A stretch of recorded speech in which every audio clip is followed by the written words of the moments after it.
And right now there's an electric vehicle driving right behind you. Probably can't hear it.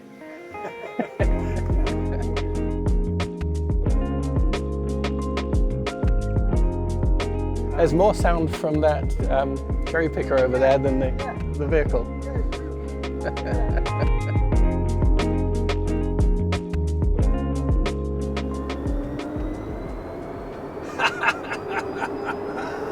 Look at that! It's a van! And that's the regenerative braking. That's really neat. Yeah. The company was founded in 2008 by Tim Reeser and a guy called Dan Johnson.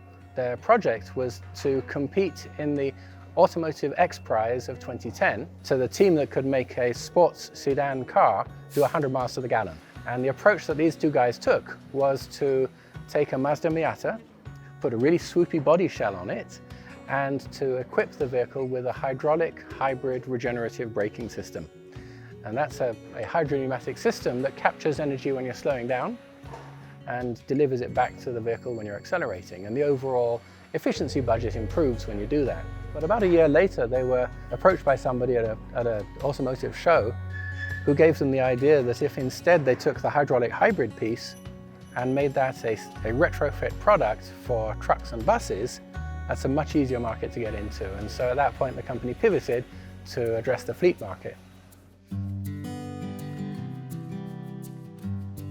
We've been working really hard to figure out how to make these vehicles for DHL. It's a unique platform. It's not something we make for anyone else. So it definitely requires a different set of parts, some unique requirements. And so working hand in hand with engineering to make sure that we're up to date with their schedule, they're up to date with what we're doing from a sourcing perspective, and that we're both tracking towards the same launch date. We've been doing electric vehicle retrofits on a huge variety of chassis. So we have a lot of chassis that we can select from.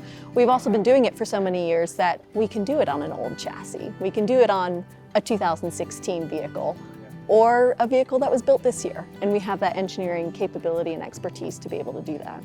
So as people get used to the idea of electric vehicles more and they understand the application a little bit more, there's going to be a much bigger and a much more accelerated transition, especially in the commercial vehicle space. And commercial vehicles are really just the best place to do it. Their drive path is very predictable, their use case scenario is very predictable, and so designing a vehicle around an application is a lot easier to do than for a consumer passenger vehicle.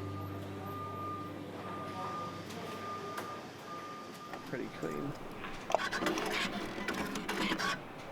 Yeah, so what it's doing is it's cutting it off cleanly and then it's leaving a little bit on there. Yeah. And then when you want to put the lug on, you actually pop that off and then put the lug on.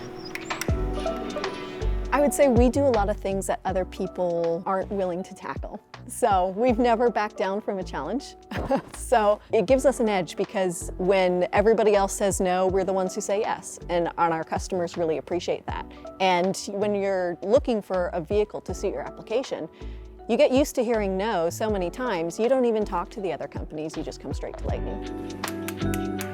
We're not scared to go after niche requirements.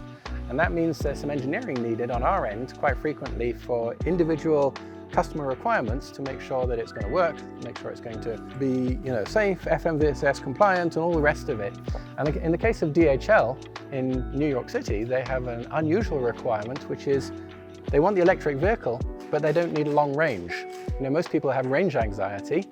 In this case, DHL, none of that. They literally leave their depot. They probably go 1.5 miles to one of the big skyscrapers, offload all their load there, get back to the depot, get another load, and by the end of the day, they've done 20 miles, right? So range isn't an issue. And so for them, we help them keep the cost of the vehicle down by engineering a vehicle that had a single battery pack instead of the usual 2 battery packs for a transit. And the best way of doing that for weight distribution and for other factors is to have the battery pack at the back of the vehicle. And so the result of that was we looked at the configuration of the vehicle and found that the back was sagging so much it was going to be compromised in its performance. So one of our senior technicians has experience of SuperSpring products in the past and decided that the easiest way of addressing this issue with the sag and the lack of clearance was to put spring helpers on there. And so he selected a product and brought it in, and that's what we're using. We need to get these vehicles running very, very quickly. Anytime you send a vehicle or a spring pack out, you're going to be waiting a long time.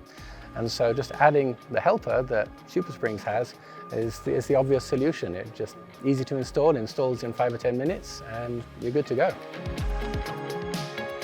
When you're working with startups, there's so much opportunity to build from the ground up and to come up with a methodology and a system that works for everyone. There's so many good lessons to be learned from large automotive OEMs or from past experience, things that you've done before, but then there's also so much potential for growth of, I did something before and it worked well enough, but how do I rebuild it and do it even better this time? And so that's the biggest thing, is coming in with a blank slate and figuring out how to make it as the best it can possibly be.